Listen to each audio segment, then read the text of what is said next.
में इसकी संख्या 2.190 है और नए वाले वाङ्मय में इसकी पृष्ठ संख्या 2.148 है। पृष्ठ संख्या 291 नए वाले वाङ्मय में है। तो आज का वाचन जो है वो आदरणीय नीमा दीदी जी करेंगी और सार प्रस्तुतिकरण आदरणीय उमा सिंह जी का है।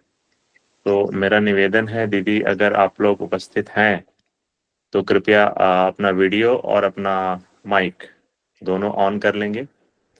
नीमा दीदी, अमन भैया, नीमा दीदी हैं क्या? हाँ भैया, सभी को प्रणाम। जी जी दीदी जी, सभी भाई प्रणाम बहनों को दीदी। प्रणाम।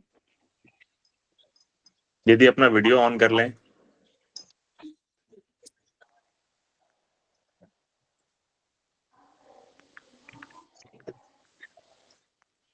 जी धन्यवाद दीदी।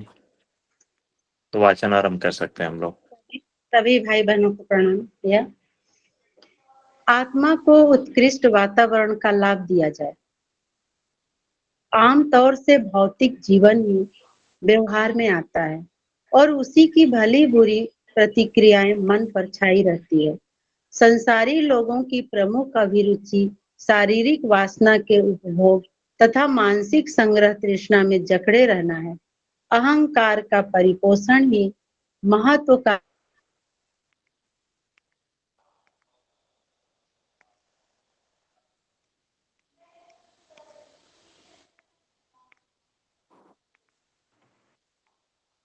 दीदी आपके नेटवर्क में थोड़ी सी कुछ समस्या आ रही है और आपको आवाज आ रही है वहां पे? भैया दीदी का नेटवर्क लग रहा है थोड़ा सा डिस्टरबेंस हो रहा है। जी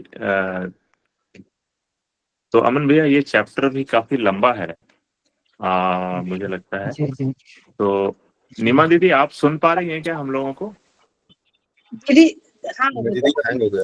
हाँ जी जी, लगता है फोन हैंग हो गया था।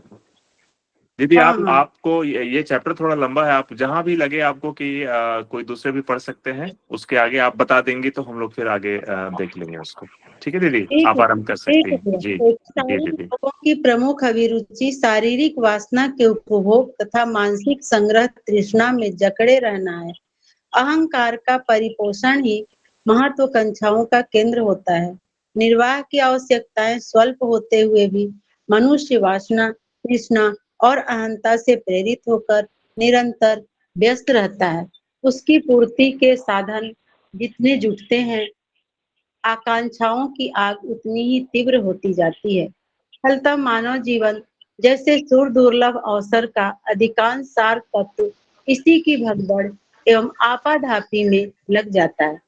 स्वजन संबंधियों से लेकर मित्रों और हितैषियों का सारा परिकर अपने विविध विधि दबाव डालकर इस रीति नीति को अपनाए रहने के लिए बाध्य करता है। चारों ओर का घटनाक्रम अप्रत्यक्ष रूप से अंतः चेतना पर वही संस्कार डालता है। शौक मौज के साधन जुटाना ही एकमात्र जीवन लक्ष्य है। पूजा पाठ की कुछ चिन्ह पूजा चलती है तो उसका उद्देश्य भी इतना भर होता है कि किसी प्रकार इन प्रत्येक कर्म कांडों की उलट पलट करके देवी देवताओं को रिझाया जाए और उनसे मनोकामना पूर्ति का वरदान पाया जाए। इस प्रकार नैतिक अनैतिक क्रियाकलापों द्वारा आकांक्षा और चेष्टा मात्र भौतिक सुख साधन संपादित करते रहने की ही होती है। भौतिकता की प्रवृत्ति स्वभाव का अंग बन जाती है, इसलिए उससे ऊंचे उठकर आत्मा की समस्याओं एवं आवश्यकताओं को समझ सकना संभव ही नहीं हो पाता।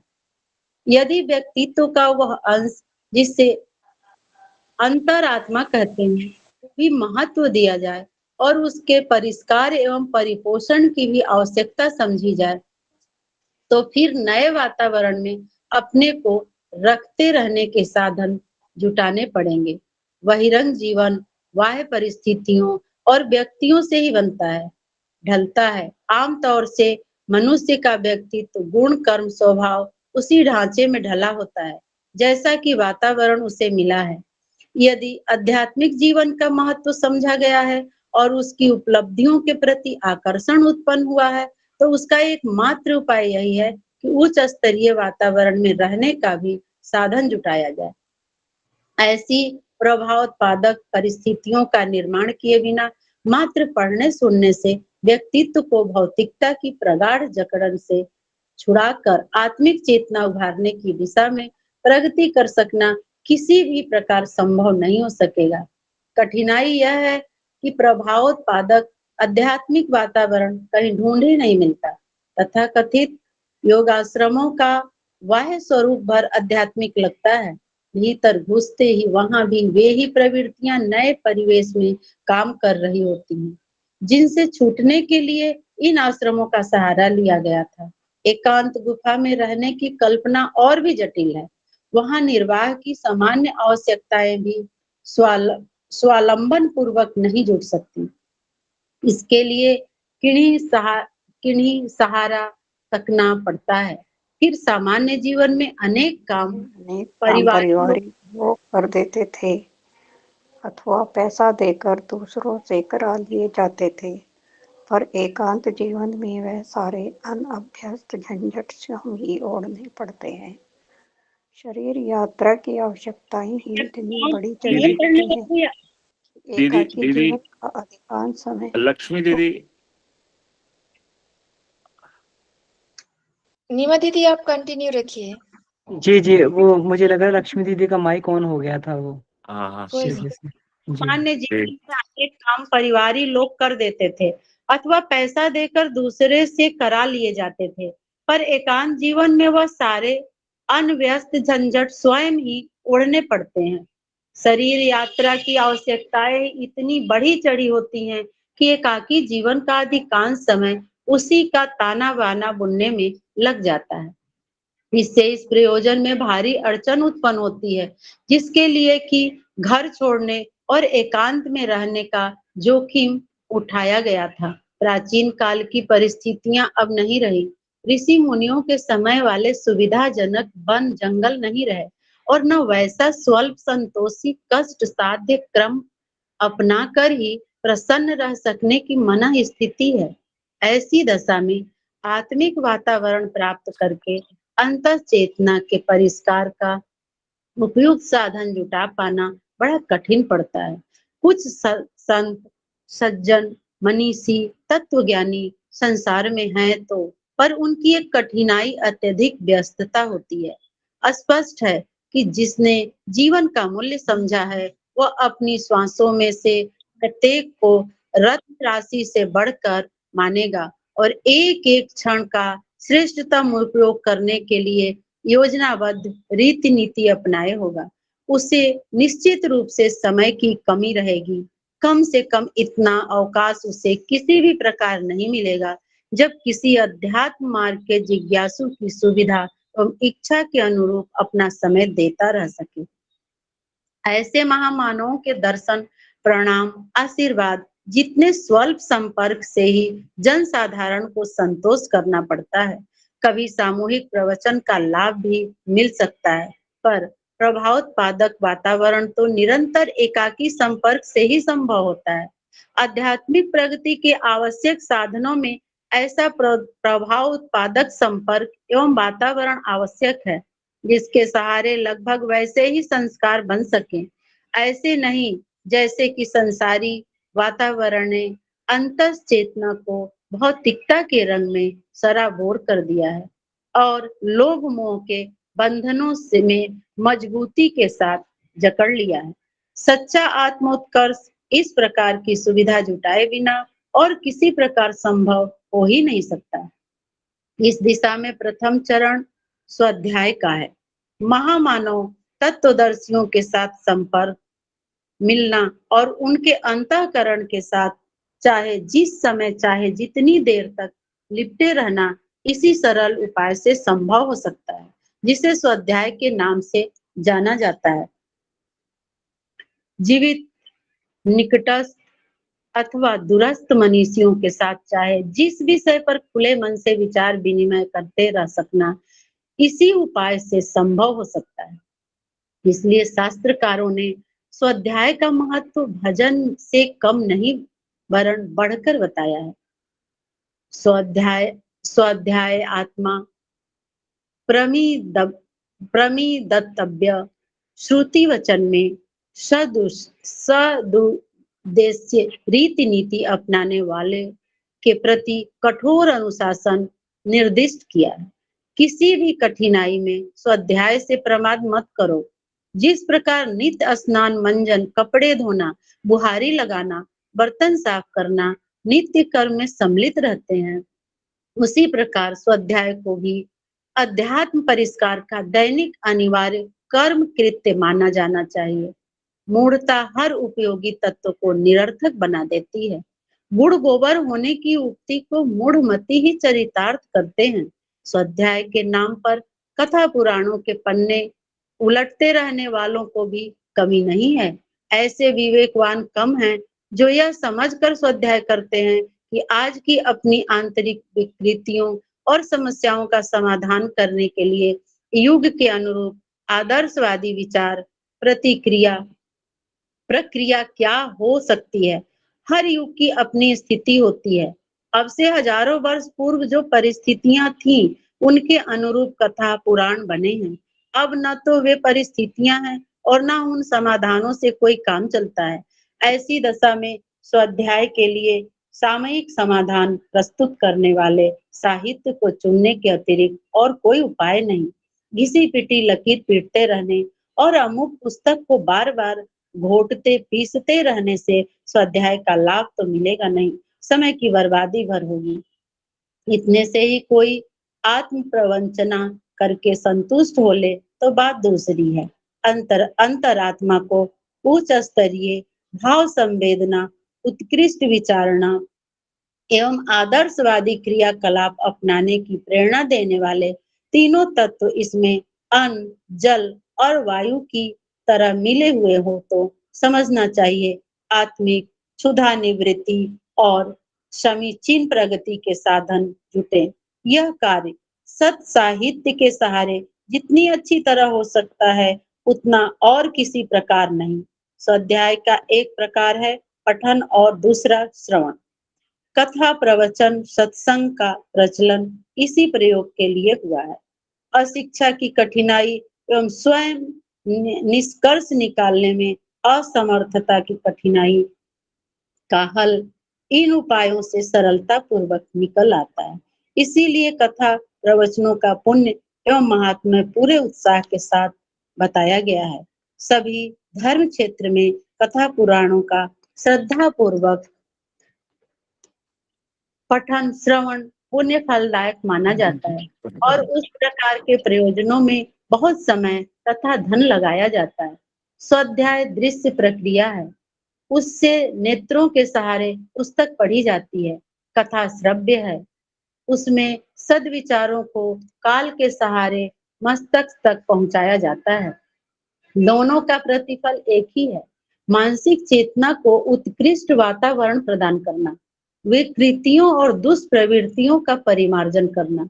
दोनों ही उपायों से चेतना पर सुसंस्कार डाले जाते हैं। प्रस्तुत परिस्थितियों में जो पतनोन्मुख प्रेरणाएं अनवरत रूप से अनायास ही मिलती रहती है, उन्हें काटने के लिए इस उपाय को तीखी तलवार की तरह काम में लाया जा सकता है। स्वाध्याय स्थूल है, वह पुस्तकों के रूप में संपन्न होता है। सत्संग भी स्वाध्याय की श्रेणी में ही आता है। इन दोनों के लिए साहित्य एवं व्यक्ति विशेष की आवश्यकता पड़ती है। सुविधा का समय भी चाहिए और शिक्षा इतनी होनी चाहिए कि इन दोनों का लाभ उठाया जा सकना संभव हो सके। मनन और चिंतन इन दोनों से सूक्ष्म है। इसके सहारे आत्म समीक्षा और आत्मनिर्माण के दोनों महाप्रयोजन सिद्ध हो सकते हैं। इसके लिए यो तो प्रायः चारपाई पर से उठने का समय और रात्रि को बिस्तर पर जाने के बाद का समय अति उत्तम है, पर रोग किसी भी समय नहीं है। उन्हें किसी भी समय और किसी भी परिस्थिति में कितनी ही देर किया जा सकता है। मनन में आत्म समीक्षा मुख्य विषय रहता है। उसमें गुण और अवगुण दोनों पर बारीकी से निरीक्षण भाव से विचार किया जाता है। अब तक के जीवन क्रम की अवांछनीय गतिविधियों पर 2-4 दिन में ही दृष्टि डाली जा सकती है। इन पर पश्चाताप किया जा सकता है और दंड स्वरूप दुष्कर्मों से समाज को पहुंचाई गई क्षति की पूर्ति करने के लिए अपराधों को तौल के अथवा न्यूनाधिक मात्रा में पुण्य कर्म किए जा सकते हैं। दंड प्रायश्चित इसी प्रकार संभव होता है। 2-4 दिन व्रत, उपवास, गंगा स्नान, थोड़ा सा कथा कीर्तन करने जैसे कर्म कांडों से पापों का भार कटता नहीं। उसके लिए क्षतिपूर्ति के रूप में समाज को अनुदान देना आवश्यक होता है। प्रायश्चित इसी को कहते हैं और उसके कारण जो चित्र विचित्र मनोरोग एवं शारीरिक कष्ट उठते रहते हैं, उनसे छुटकारा मिल सकना है। उनसे छुटकारा मिल सकता है, किंतु यह प्रक्रिया सदा तो नहीं चल सकती। भूतकाल का चिंतन और उसका समाधान, यह कार्य उन्हीं दिनों पूरा हो जाता है जिस समय की आत्म समीक्षा आरंभ की जाती है। दंड प्रायश्चित अनुदान वाली प्रक्रिया समय साध्य होती है। यह कार्य एक दिन में नहीं हो जाता, वरन प्रायश्चित अनुदानों को चिरकाल तक जारी रखना होता है। इससे पाप कटते हैं और पुण्य बढ़ते हैं। इस प्रकार लगी हुई ठोकर भी अच्छी चेतावनी तथा सुधार प्रक्रिया में सहयोग देने वाली बन जाती है। विष को अमृत बना लेना इसी को कहते हैं। आत्म समीक्षा और मनन को दैनिक कृत्य कर दिया जाना चाहिए। शरीर से दुष्कर्म, मन से अशुभ चिंतन और अंतःकरण से दुर्भाव की अवांछनीयता तो नहीं बरती जा रही है। इसका निरंतर ध्यान रखा जाए। जब भी इन तीनों क्षेत्रों में जो गड़बड़ी उत्पन्न हो रही हो, उसे तत्काल अत्यंत कठोरता पूर्वक रोक दिया जाए। मन में संचित कुसंस्कार प्रायः उठते रहते हैं। कभी-कभी वे अत्यधिक प्रबल हो उठते हैं। विवेक खो जाता है और सिर पर चढ़ा कुसंस्कारों का भूत मनुष्य को कठपुतली की तरह नचाने लगता है। ऐसे स्थिति का सामना करने के लिए पहले से ही तैयार रहना चाहिए। प्रातः काल ही अनुमान लगाना चाहिए कि आज किस समय, किस प्रसंग में क्या अवांछनीयता सिर पर चढ़ सकती है। उसकी काट पहले से ही तैयार रखनी चाहिए। बचने और लड़ने के दोनों शस्त्र संभाल कर रखना चाहिए। यह सारा प्रसंग मनन प्रक्रिया के अंतर्गत आता है। चिंतन वह पक्ष है जिसमें दुर्बलताएं हटाने और विभूतियां बढ़ाने की क्रमबद्ध योजना बनती है और उत्कृष्टता को कार्य रूप में परिणित करने का ढांचा खड़ा किया जाता है। दोष दुर्गुणों को छोड़ देना तो फूटे बर्तन के छेद बंद करने के बराबर है। इससे अपव्यय और अनर्थ रुकता है, किंतु आत्मोत्कर्ष के लिए जिन दिव्य विभूतियों की गुण कर्म स्वभाव की उत्कृष्टता की आवश्यकता पड़ती है, उनका अभाव ही बना रहा तो छेद बंद करने से भी लक्ष्य पूर्ति के लिए आवश्यक क्षमता का संग्रह न हो सकेगा। अस्तु, चिंतन में अपने सुधार कायाकल्प की योजनाएं रहनी चाहिए। सुधार परिवर्तन किस क्रम में लाया जाए और उसके लिए वर्तमान गतिविधियों में, रीति नीतियों में, आदत अभ्यासों में, रुचि आकांक्षाओं में किस प्रकार हेर फेर किया जाए, यह विचार योजनाबद्ध रीति से किया जाना चाहिए। महामानवों ने जिस स्तर का उत्कृष्ट चिंतन और आदर्श कर्तव्य अपनाया है, उसी के अनुरूप अपने को ढाला जाए। इसके लिए सर्वप्रधान आवश्यकता इस बात की है कि श्रेष्ठ सज्जनों की प्रकृति में जिन सद्भावनाओं, सत्प्रवृत्तियों का समावेश होता आया है, उसी के अनुरूप आकांक्षाओं को जगाया और आदतों को बढ़ाया जाए। चिंतन इसी योजना प्रक्रिया का नाम है। आध्यात्मिक प्रगति के लिए उपासनात्मक व्यायाम है। ध्यान, यह भी अंतः चेतना को एक विशेष वातावरण में रखने की शिक्षा प्रक्रिया है। इसके कई चरण और कई प्रकार हैं, जिन्हें साधक की मन स्थिति एवं परिस्थिति के अनुरूप बताया और कराया जाता है। इससे अनुभवी मार्गदर्शक की आवश्यकता पड़ती है। सभी को प्रणाम भैया। यहाँ से समाप्त हुआ और नीमा दीदी, आपने इतना बढ़िया इसको पढ़ा है, इतना लंबा चैप्टर था ये, और कितने व्यवधानों के बावजूद बहुत ही कम समय में आपने इसको पूरा किया। आपका बहुत बहुत हृदय से आभार दीदी। प्रणाम भैया। और जी दीदी, और साथ प्रस्तुतिकरण के लिए उमा दीदी हैं। जी भैया, प्रणाम भैया। प्रणाम प्रणाम दीदी। तो और उमा दीदी, आप भी अपना कैमरा ऑन कर लें अगर कंफर्टेबल हैं तो। भैया कंफर्टेबल तो कोई बात नहीं है, लेकिन क्या है ना कि यहाँ नेटवर्क का प्रॉब्लम है, तो फिर मुश्किल हो जाएगी ठीक है, आगे, तो नहीं इसलिए ठीक है, तो क्षमा आप ऑफ कर चाहूंगी। सकती हैं। वॉइस, जी वॉइस जरूरी है दीदी। जी भैया, जी धन्यवाद दीदी। नीमा दीदी को बहुत धन्यवाद इतना स्पष्ट वाचन के लिए और सुंदर।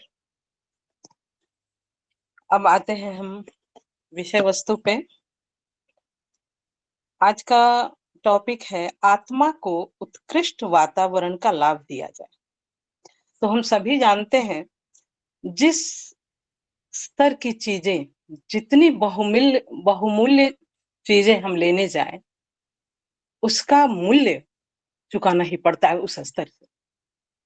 और हम आज आत्मा की बात जब हो रही है, तो ये संसार की सबसे कीमती वस्तु है, सबसे कीमती, जिसको पाने के लिए जन्मों लग जाते हैं। कहते हैं जन्म जन्म मुनि जतन कराए।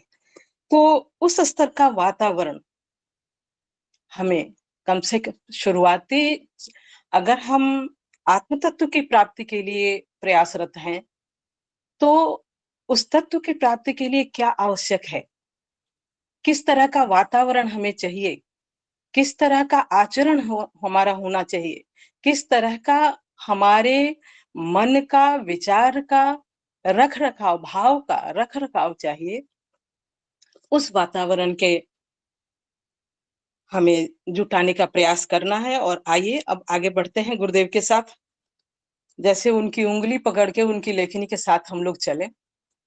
यहाँ पे गुरुदेव लिखते हैं, जैसा हम सब भी जानते हैं, एकदम जो भौतिक जीवन में आम तौर पे जब हम इस धरती पे आते हैं, जब होश संभालते हैं, परिवार में जो वातावरण होता है उसका ही प्रभाव हमारे ऊपर पड़ता है, और परिवार से समाज बनता है।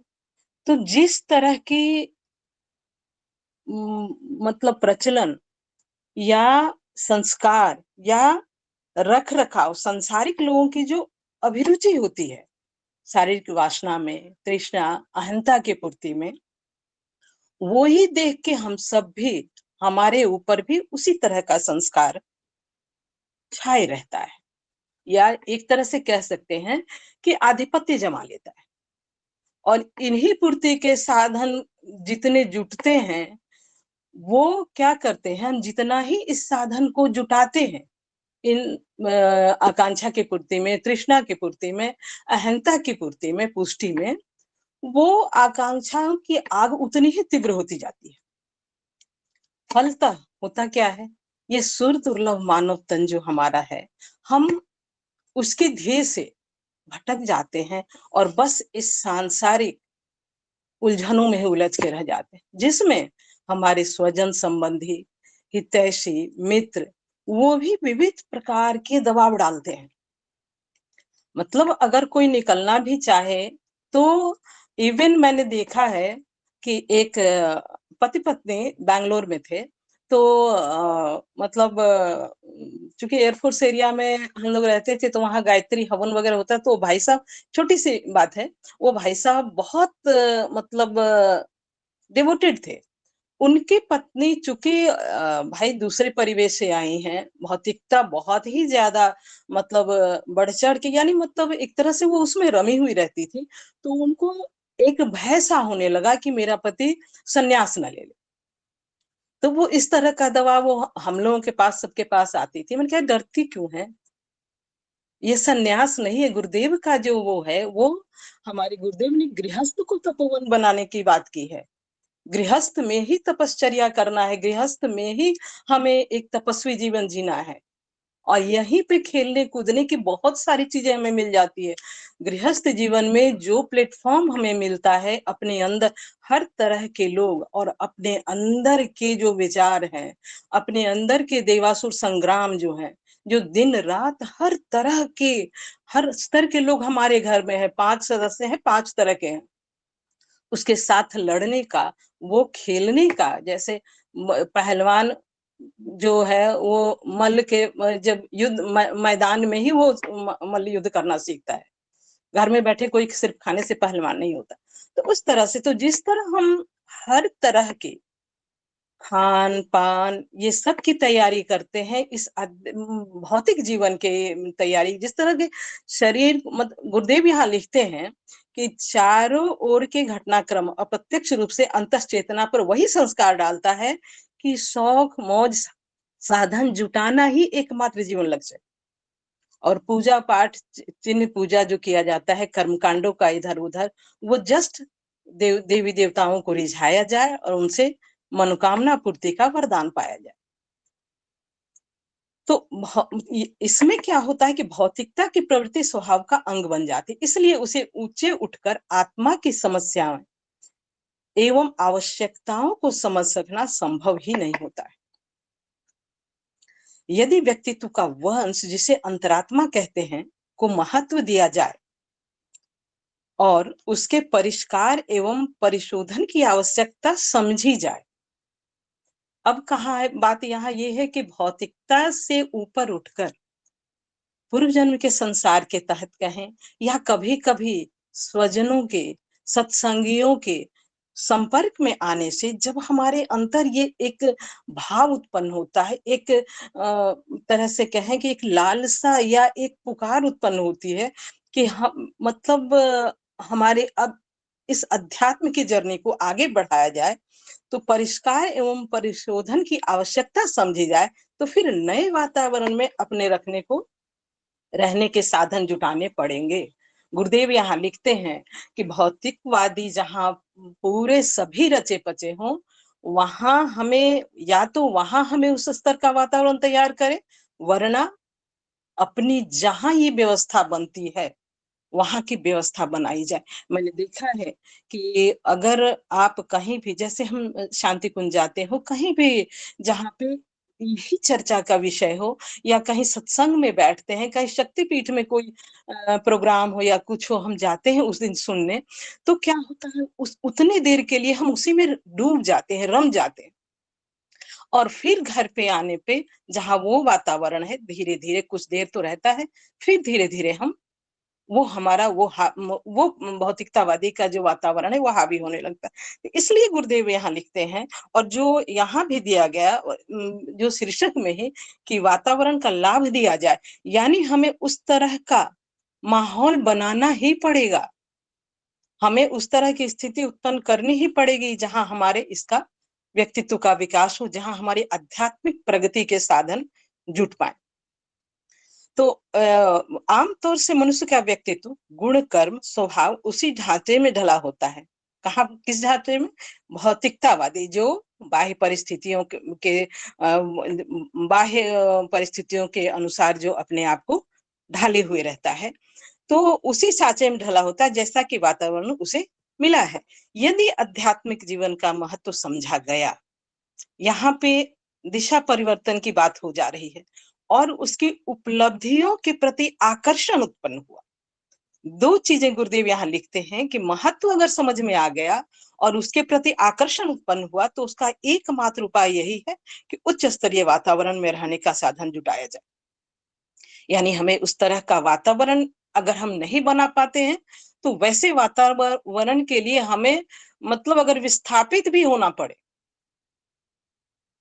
तो वहां से हमें विस्थापित हो जाना चाहिए। कोशिश हो कि वहां हो जहां हम हैं, नहीं हो पाए तो विस्थापित हो। मेरे समझ में तो ये आता है कि अगर इतने नहीं बन पाता, तो फिर आध्यात्मिक जर्नी की तरफ हमारी कदम बढ़ाना ही बेकार की बात है। अगर इस स्तर का अगर जुनून सवार है, तो हम सोच सकते हैं कि हमारी आध्यात्मिक प्रगति निश्चित है। ऐसे तो यहाँ पे लिखते हैं गुरुदेव कि ऐसी प्रभावोत्पादक परिस्थितियों का निर्माण किए बिना मात्र पढ़ने सुनने से व्यक्तित्व को भौतिकता की प्रगाढ़ जकड़ जो जन्म से लेके पूर्व जन्म में भी पता नहीं कितने क्या होंगे, क्या कौन सा ये अवचेतन मन में भी पड़ा हो, और अभी ये इन जकड़न को छुड़ाकर आत्मिक चेतना उभारने की दिशा में प्रगति कर सकना किसी भी प्रकार संभव नहीं हो सकेगा।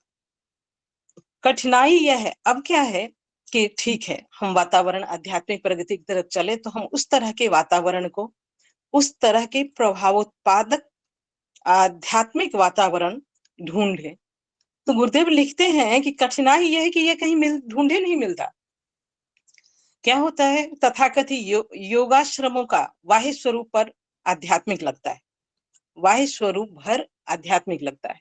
हम जाते हैं, किसी भी आश्रम में जाते हैं, कहीं भी जाते हैं, चलो उस आश्रम में वहां गए, वहां जाने के बाद जब हम अंदर जाते हैं तो भीतर घुसते ही वहां की प्रवृत्तियां वहां वे ही प्रवृत्तियां, जिस प्रवृत्ति को छोड़ के हम वहां जा रहे हैं, वे नए परिवेश में काम कर रही होती हैं।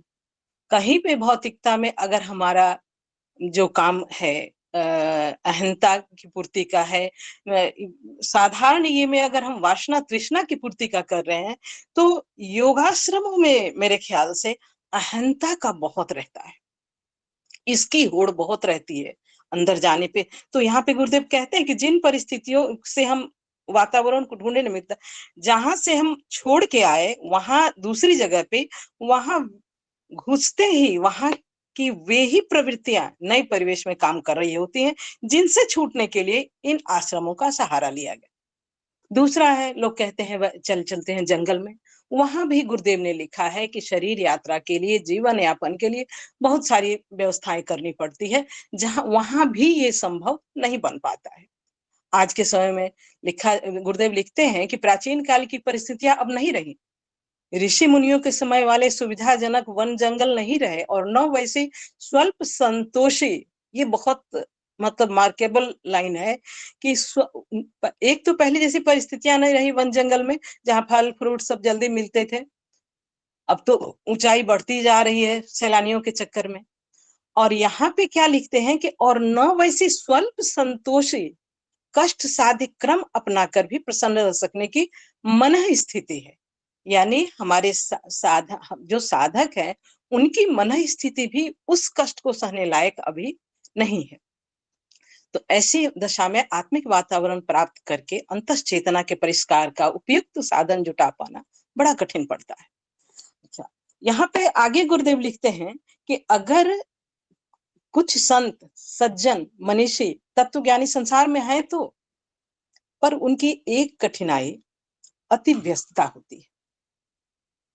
ये सबसे बड़ी बात है, क्योंकि उन्हें आगे लिखते हैं कि सांसों पे जैसे एक एक सांस की गिनती होती है, वैसे उनके जीवन के मूल्य का समय जो है, समय के एक एक क्षण का वो सदुपयोग करते हैं, श्रेष्ठतम उपयोग करने के लिए योजनाबद्ध रीति नीति अपनाए होते हैं। तो उनसे समय लेना, या तो जैसे कहीं आए तो प्रणाम कर लिया, दर्शन हो गया, या फिर प्रवचन मात्र का ये आ गया, प्रवचन सुन के जो आशीर्वाद प्रवचन स्वल्प मात्रा में मिल गया, तो इसके सामूहिक प्रवचन, कभी सामूहिक प्रवचन का लाभ भी मिल सकता है जब कहीं वो दे रहे हैं। पर प्रभावोत्पादक वातावरण तो निरंतर एकाकी संपर्क से ही संभव होता है। अब इसमें गुरुदेव लिखते हैं कि ये निरंतर एकाकी संपर्क आज संभव है नहीं, निरंतर एकाकी संपर्क, परंतु गुरुदेव बताते हैं, आगे की लाइन में बताते हैं कि है।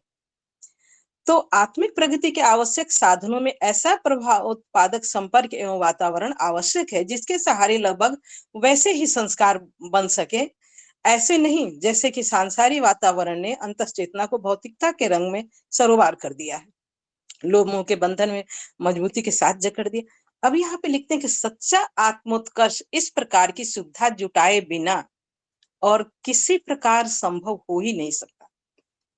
इस दिशा में अब यहाँ पे गुरुदेव बताते हैं कि आज के समय में इस तरह का हमें साधन कहाँ मिलेगा, जहां हम अपनी आत्मिक प्रगति के प्रभावोत्पादक वातावरण को पा सकेंगे। वहां यहाँ पे लिखते हैं कि इस दिशा में प्रथम चरण स्वाध्याय का है, जो गुरुदेव के बिना स्वाध्याय शयन नहीं, बिना स्वाध्याय भोजन नहीं, शयन नहीं, जो भी मान लीजिए, ये चीजें जो है स्वाध्याय। अब यहाँ पे स्वाध्याय की बातों में आगे देखिए, स्वाध्याय किस तरह का हो, ये स्वाध्याय किस तरह का वातावरण वो प्रभावोत्पादक वातावरण हमारे लिए लाता है, किस तरह का, जो महामानवों तत्वदर्शियों के साथ संपर्क मिलाना और उनके अंतःकरण के साथ चाहे जिस समय, चाहे जितनी देर तक लिपटे रहना। यानी जब हम स्वाध्याय इसी सरल उपाय से संभव हो सकता है, जैसे स्वाध्याय के नाम से जाना जाता है।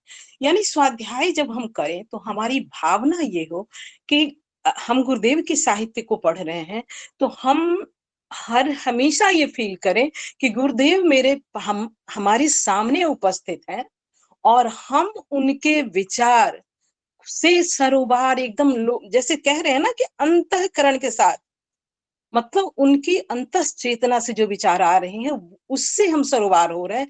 यानी हम वहां पे उनके विचार और हम अपने आप का समर्पण बिल्कुल उनके विचार के अनुसार कर दें, तभी स्वाध्याय की बात बन पड़ती है। यहाँ गुरुदेव उस वातावरण की बात करते हैं। मृतक अथवा जीवित, निकटस्थ अथवा दूरस्थ मनुष्यों के साथ चाहे जिस विषय पर खुले मन से विचार विनिमय करते रह सकना उसी उपाय से संभव हो सकता है। आज गुरुदेव हम सबके बीच स्थूल रूप से नहीं है, परंतु उनके विचार हम सब के सामने, हम सबको दिशा निर्देश करे। यही उनके विचारों से लिपटना, उनके अंतःकरण से अपने आप को उनके अंतःकरण से मिला देना, यानी उनके अनुसार उनके एक एक लाइन को अपने अंतःकरण, अपने अंतःचेतना में उतार लेना। तो यहाँ स्वाध्याय के लिए जो शास्त्रकारों ने कहा है कि स्वाध्यायान मां प्रमदितव्य, प्रमिदितव्य, मतलब कहा गया है कि किसी भी कठिनाई में स्वाध्याय से प्रमाद मत करो। जिस प्रकार नित्य मंजन, कपड़े धोना, बुहारी लगाना, बर्तन साफ करना नित्य कर्म में सम्मिलित है। अगर हम डेली घर में झाड़ू, पोछा, बर्तन करते हैं, ये हमारा नित्य कर्म है। डेली हम स्नान करते हैं, ये बाह्य शारीरिक के, लेकिन आत्म साधना के लिए, आत्म साधना के जो बुहारी सफाई है वो हम स्वाध्याय से ही करते हैं। उसका एकमात्र जो हमारा ये है वो स्वाध्याय है, अध्यात्म। अब यहाँ गुरुदेव लिखते हैं कि ऐसे विवेकवान कम हैं जो यह समझकर स्वाध्याय करते हैं। एक लाइन गुरुदेव की हूबहू है, हूबहू सुनाते हूँ कि ऐसे विवेकवान कम है जो यह समझकर स्वाध्याय करते हैं कि आज की अपनी आंतरिक विकृतियां और समस्याओं का समाधान करने के लिए युग के अनुरूप आदर्शवादी विचार प्रक्रिया क्या हो सकती है। जैसे बहुत लोगों से हम लोगों ने सुना भी है कि बहुत परेशान रहते हैं, कुछ अगर कोई राह नहीं सोचता, तो हमने बहुत पहले हम शक्तिपीठ में जब जाते थे तो वहां पे सुनते थे कि लोग कहते थे कि जब हम कोई अखंड ज्योति उठा के पलट देते हैं और पढ़ लेते हैं, उसमें हमें उस दिन की समस्या का समाधान मिल जाता। इस ध्येय से स्वाध्याय अगर हम करें कि आज के लिए हम आज जो इस चीज को पढ़ रहे हैं, इसमें हमें देखना है कि हमें क्या क्या, तो यहाँ पे समस्याएं तो है, लेकिन हमारा जो मेन मोटो है यहाँ आत्मिक प्रगति के लिए, तो हमें इसमें आत्मिक प्रगति के लिए क्या क्या ये है, उसका हमें एक एक का गांठ बना के और उस पर कार्य करना है। तो प्रस्तुत करने के साहित्य को अब यहाँ पे देते हैं गुरुदेव की विचार प्रक्रिया क्या हो सकती। हर युग की अपनी स्थिति होती है। अब से हजारों वर्ष पूर्व जो परिस्थितियां थे उनके अनुरूप कथा पुराण थे। अब न तो वो परिस्थितियां हैं और न वो समाधान से कोई काम चलता है। ऐसी दशा में स्वाध्याय के लिए सामयिक समाधान प्रस्तुत करने वाले साहित्य को चुनने के अतिरिक्त और कोई उपाय नहीं। इसमें हमें साहित्य के चुनाव पे गुरुदेव और हम सभी जानते हैं, और उसी के तहत हम लोग आज सब यहाँ इकट्ठे हैं। किस तरह के साहित्य का अध्ययन करना है, ये मुझे लगता है कि हम जितने भी भाई बहन यहाँ हैं सबको बहुत ही अच्छे तरीके से पता है। तो अंतरात्मा को उच्च स्तरीय भाव संवेदना, उत्कृष्ट विचारणा, आदर्शवादी क्रियाकलाप, यहाँ तीनों शरीर की साधना हो गई। स्थूल शरीर, क्रियाकलाप से स्थूल शरीर की साधना, उत्कृष्ट विचारणा सूक्ष्म शरीर, और उच्च स्तरीय भाव संवेदना ये कारण शरीर। तो स्वाध्याय में अंतरात्मा को मतलब स्वाध्याय के लिए गुरुदेव ये प्रेरणा देते हैं, मतलब ये जो तीनों क्रियाकलाप हैं स्थूल सूक्ष्म कारण से अपनाने की प्रेरणा देने वाले तीनों तत्व जिसमें अन्न जल और वायु की तरह मिले हों, समझना चाहिए आत्मिक क्षुधा निवृत्ति के लिए ये समीचीन प्रगति के साधन जुटे। मतलब साहित्य किस तरह का हमारा होना चाहिए जिसमें ये तीनों तरह की बातों की पुष्टि और हमें इसमें अग्रसर होने के लाभ मिले। यह कार्य सत्य साहित्य के सहारे जितने अच्छी तरह से हो सकता है वैसा किसी प्रकार नहीं। अब स्वाध्याय का एक प्रकार पठन है और दूसरा श्रवण। हम किताबें पढ़ते हैं, ये जिसमें हम आगे चल के बात होगी जो सूक्ष्म इसका रूप है स्वाध्याय का, और पठन और श्रवण जो हम सुनते हैं कहीं भी सत्संग में कहीं भी ये करते हैं, तो इससे दो चीजों की पूर्ति होती है। यहाँ पे ये कहा जाता है कि मान लिया कोई अशिक्षित भी हो तो श्रवण से भी उसको ये लाभ दिया जा सकता है, या जिसके पास कुछ ऐसे भी लोग होते हैं जिसके पास इच्छा तो बहुत है किताब नहीं, तो उस स्तर पर भी श्रवण से हमें कथा पुराणों का जो ये लाभ मिल जाता है। तो स्वाध्याय दृश्य प्रक्रिया आगे गुरुदेव लिखते हैं, उसमें नेत्रों के सहारे पुस्तकें पढ़ी जाती थी है तथा श्रव्य है, कथा श्रव्य है। सद्विचारों को कान के सहारे मस्तिष्क तक पहुंचाया जाता है। दोनों का प्रतिफल एक ही है, चाहे हम पुस्तक पढ़ें या श्रवण करें, प्रतिफल एक ही है कि मानसिक चेतना को उत्कृष्ट वातावरण प्रदान करना, विकृतियों और दुष्प्रवृत्तियों का परिमार्जन करना। ये दोनों ही उपाय से चेतना पर सुसंस्कार डाला जा सकता है। लेकिन यहाँ पे गुरुदेव लिखते हैं कि स्वाध्याय स्थूल है। ये जो हम अभी पीछे बातें हुई, पहले अभी बातें जो हुई पुस्तक के रूप में संपन्न होता है, सत्संग भी स्वाध्याय की श्रेणी में है। इन दोनों के लिए साहित्य व्यक्ति विशेष की आवश्यकता पड़ती है, जिसे हम कथा सुनते हैं, और साहित्य जो हमें चाहिए पढ़ने के लिए। यहाँ पे सुविधा समय भी चाहिए और शिक्षा इतनी होनी चाहिए कि इन दोनों का लाभ उठाया जा सकना संभव हो सके। अब यहाँ पे लिखते हैं गुरुदेव कि मनन और चिंतन इन दोनों से सूक्ष्म है। अब हमने जो स्वाध्याय किया और जो श्रवण किया उसकी जुगाली करने की बारी आती है। उसको अब मनन और चिंतन, बार बार कहा जाता है ना कि सुबह हम एक लाइन पढ़ें तो दिन भर की साधना में हमारा मनन चिंतन चलता रहे। तो मनन चिंतन को गुरुदेव यहाँ बहुत ही सुस्पष्ट शब्दों में मनन को आत्म समीक्षा और चिंतन को आत्मनिर्माण का नाम दिया है। तो इससे मनन से आत्म समीक्षा और चिंतन से आत्मनिर्माण के दोनों प्रयोजन सिद्ध हो सकते हैं इनके सहारे, मनन चिंतन से। इसके लिए यो तो प्रायः यहाँ पे जो हम लोगों को बहुत सरल साधना में गुरुदेव एक दिनचर्या में शामिल कर दिए हैं कि उठने का समय और रात्रि को बिस्तर पर जाने के बाद का समय अत्युत्तम है मनन चिंतन के लिए। लेकिन रोग किसी भी समय नहीं है, उन्हें किसी ये मनन चिंतन, ये जो आत्म यहाँ पे आत्म साधना का जो हमें ये कहा गया है सुबह का और रात्रि का, है ना। तो इन दोनों की तो वहां पे हम दिन भर की सुबह उठ के हम बनाते हैं कि यहाँ पे ये है कि उन दुष्प्रवृत्तियों से किस तरह दिन भर लड़ा जाए और किस तरह हमारा दिनचर्या हो, किस तरह हमारे कार्य की रूपरेखा हो कि हम दिन भर उद्विग्न ना हो सके, ईर्ष्या द्वेष किसी से, किसी क्रोध न कर सके। ये और दूसरी बात कि शाम में जब हम जाते हैं तो क्या जो हमने सुबह लिया संकल्प उसको हमने तत्वबोध की, आत्मबोध और तत्वबोध ये है कि हम शाम में उस चीज को रात्रि सोने से पहले, मृत्यु रूपी निद्रा के गोद में जाने से पहले हम ये करते हैं कि आज दिन भर में जो हमने संकल्प लिया था कहाँ कहाँ त्रुटि रह गई। तो गुरुदेव यहाँ इस बात को जो हम लोगों की साधना में सरलता भी दे दिए। अब यहाँ पे रहता है कि मनन में आत्म समीक्षा मुख्य विषय रहता है। अब मनन, आत्म समीक्षा मनन में क्या रहता है, उसमें गुण और अवगुण पर, दोनों पर बारीकी से, निष्पक्ष भाव से विचार किया जाता है। हम मनन में, आत्म समीक्षा में हम अपना ही, आत्म समीक्षा से मतलब ये है कि हम अपनी ही समीक्षा करते हैं। क्या करते हैं, क्या गुण और क्या दोष है हमारे अंदर।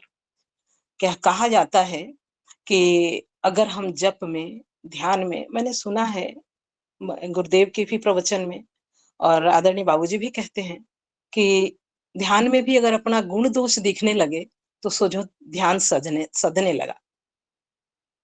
तो यहाँ पे जो गुण अवगुण को बारीकी से, निष्पक्ष भाव से विचार करने की बात कही गई है आत्म समीक्षा में।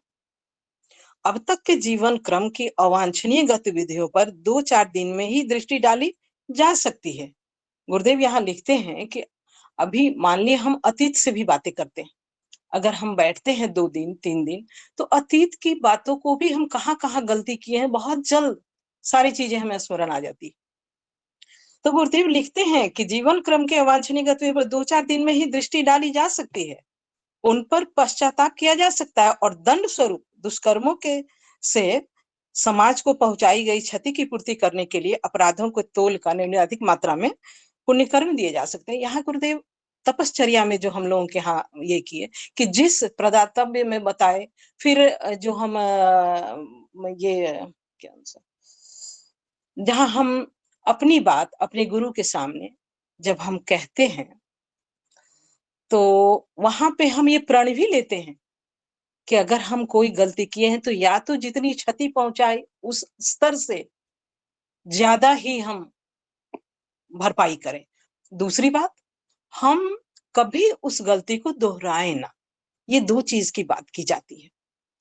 तो यहाँ पे गुरुदेव वही लिखते हैं कि क्षतिपूर्ति, और इसके लिए दंड प्रायश्चित के लिए गुरुदेव कह रहे हैं कि 2-4 दिन व्रत, उपवास, गंगा स्नान, थोड़ा सा कथा कीर्तन करने जैसे कर्म कांडों से पापों का भार कटता नहीं। उसके लिए क्षतिपूर्ति के रूप में समाज को अनुदान देना आवश्यक होता है।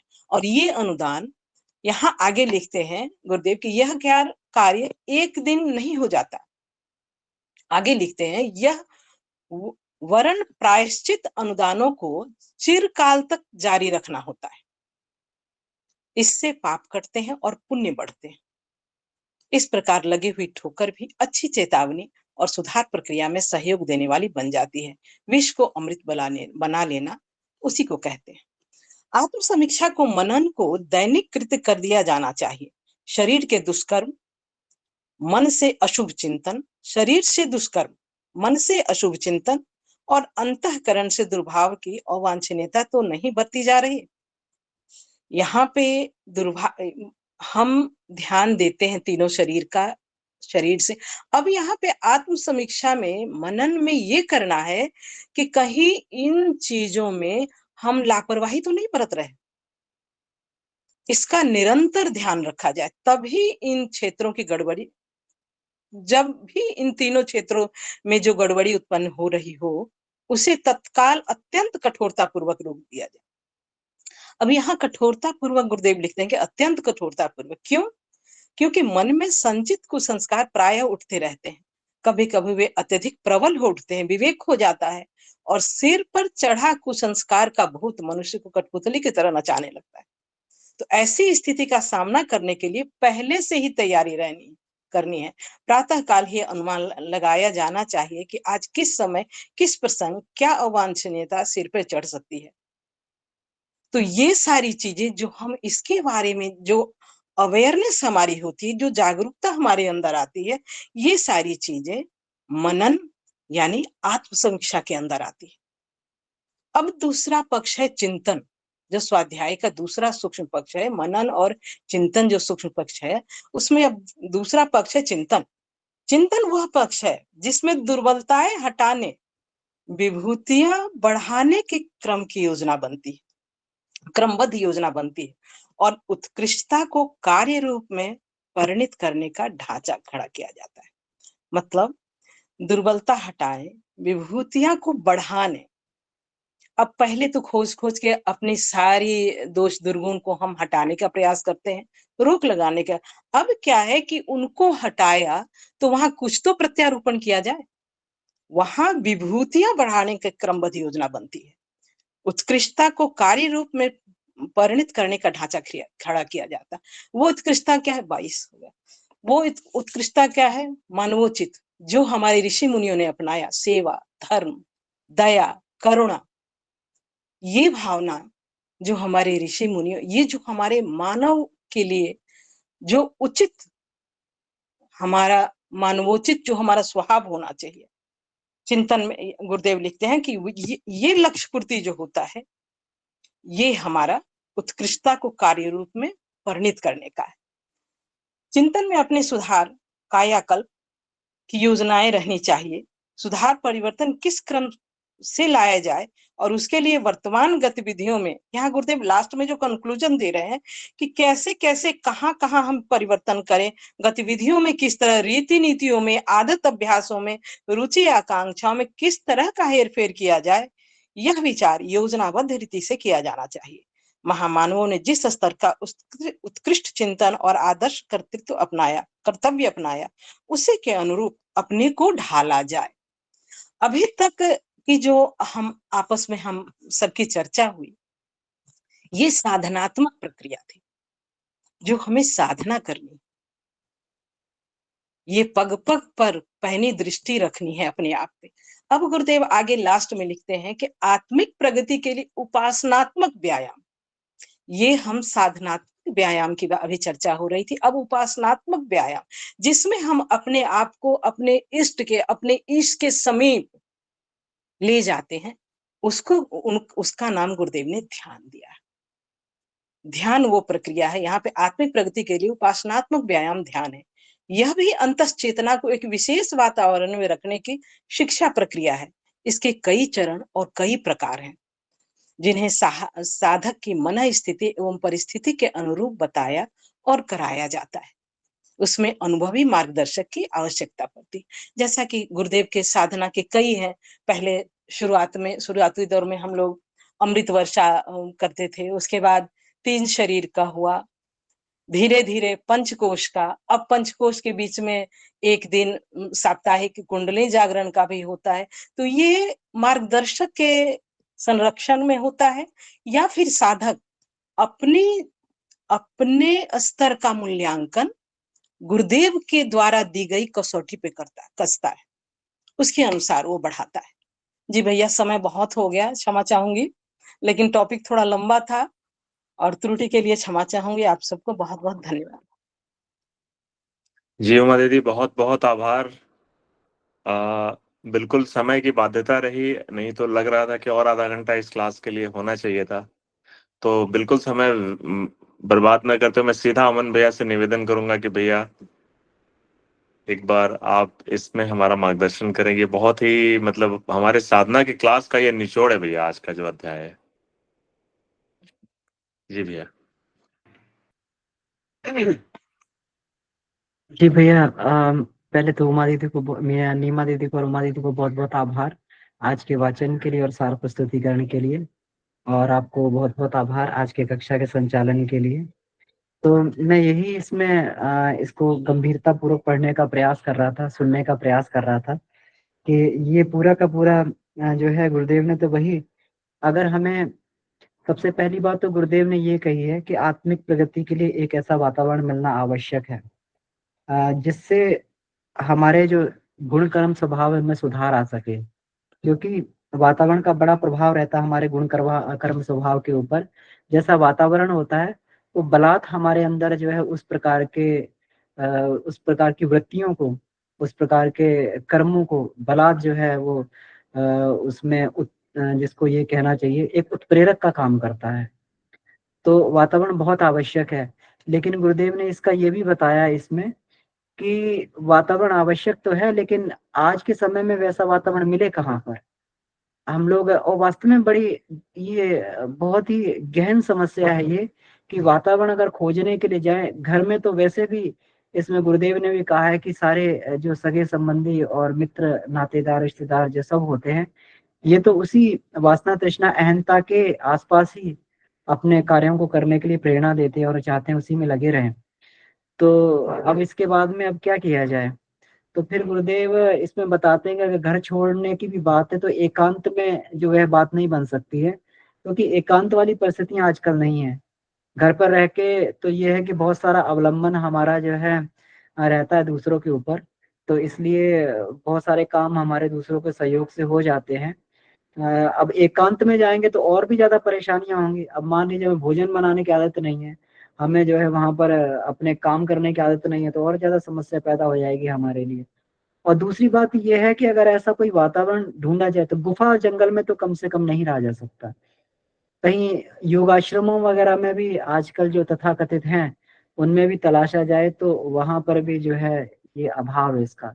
तो इसलिए सबसे बढ़िया गुरुदेव ने इसका तरीका ये बताया, जहां पर भी हैं हम लोग जैसी स्थिति में भी हैं, हम लोग स्वाध्याय मनन चिंतन के अवलंबन को अपनाएं। स्वाध्याय करें, मनन करें, चिंतन करें, स्वाध्याय में प्रमाद ना करें।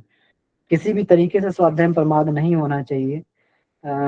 आलस्य मतलब जो है शरीर का आलस्य रहता है, शरीर जो है शिथिल पड़ा हुआ है, और प्रमाद रहता है कि मन के छोड़ो, आज छोड़ देते हैं, कल कर लेंगे, आज ये रहने दिया जाए इसको।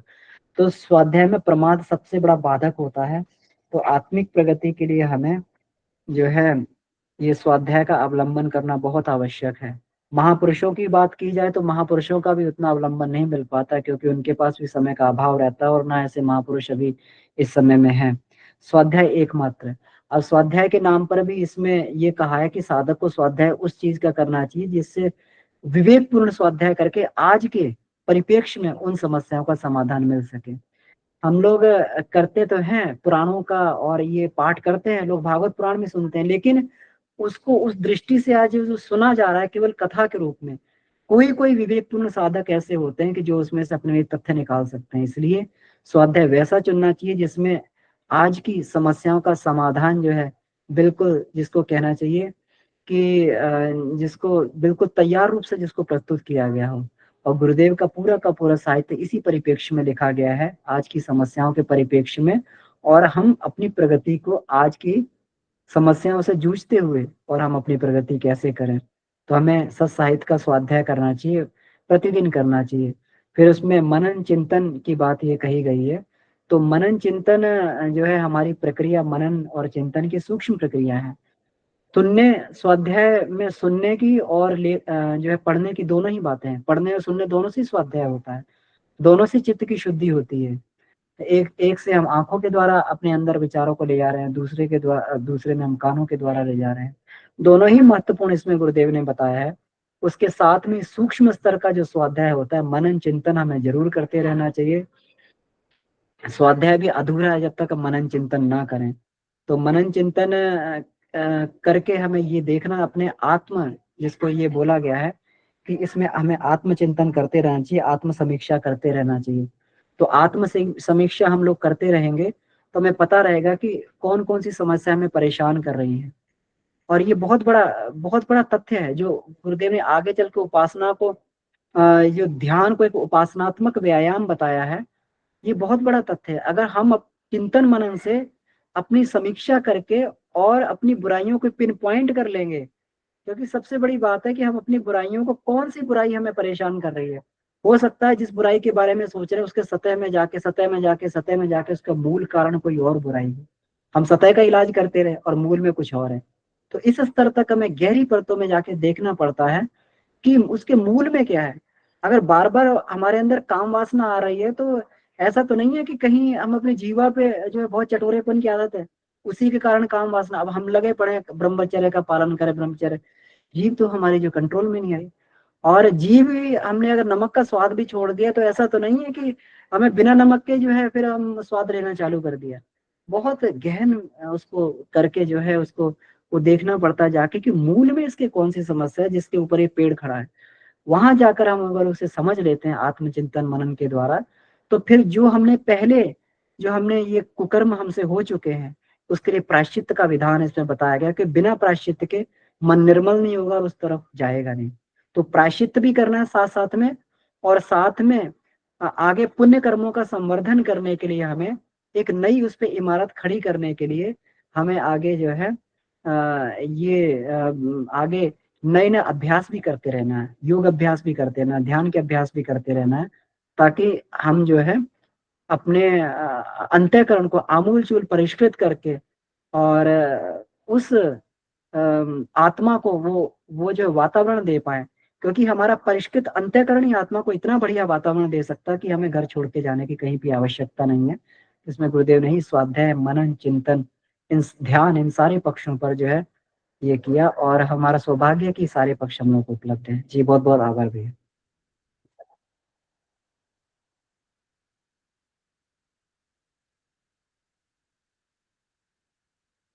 भैया म्यूट है आप, म्यूट है।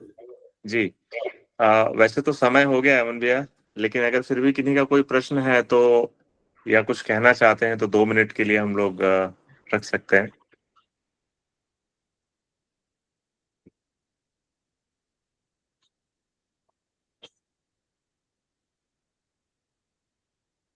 जी कविता दीदी।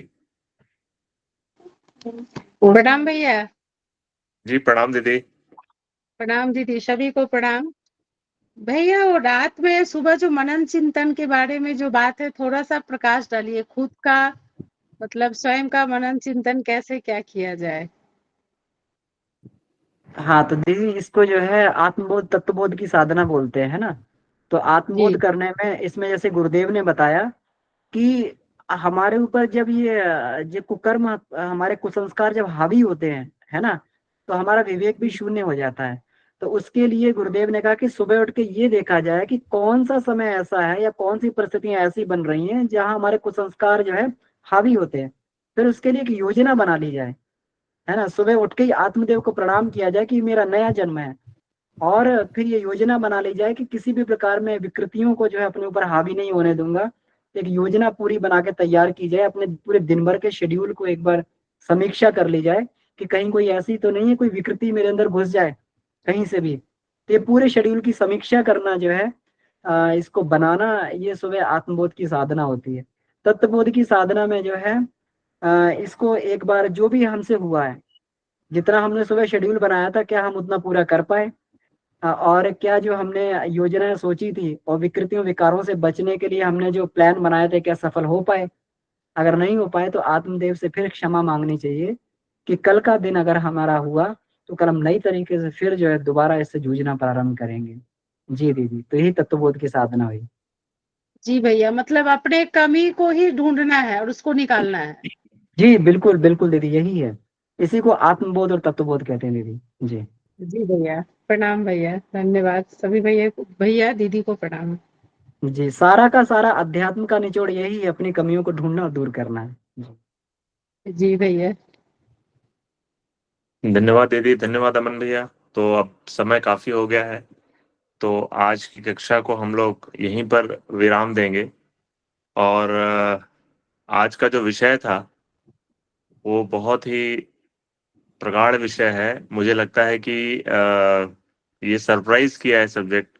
इसको दोबारा से जरूर हम लोग पढ़ें अगर जब भी समय मिले तो काफी इसमें से कुछ कुछ पैराग्राफ बहुत इंपॉर्टेंट था। तो इसको कंक्लूड करते हुए आज के वाचन के लिए नीमा दीदी को, और आज के साथ प्रस्तुतिकरण के लिए उमा दीदी को, और अपने अमन भैया का जो मार्गदर्शन है इस पूरे सब्जेक्ट के ऊपर, आपका जो अनुभव प्राप्त हुआ भैया, बहुत बहुत आभार सभी को। तो आइए शांति पाठ करते हैं और आज की कक्षा को समाप्त करते हैं। ओम शांति शांति शांति। प्रणाम सभी को, धन्यवाद सभी।